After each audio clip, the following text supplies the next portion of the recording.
Hello guys, this is our simple salad. Iceberg lettuce, apples,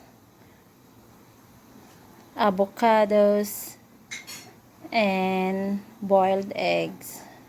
And this is our salad dressing, homemade salad dressing, balsamic vinaigrette.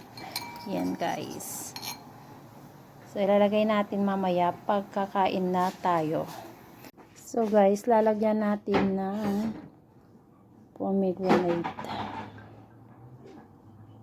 Kasi kanina hindi pa natin nabuksan yung pomegranate natin. Kaya ngayon maglalagay tayo ng pomegranate. So this is our simple salad for tonight.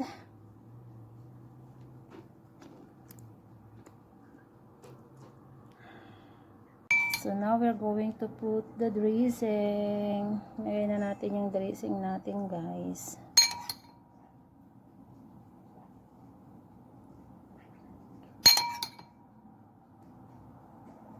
Yan. Tapos halo-halo natin mamaya.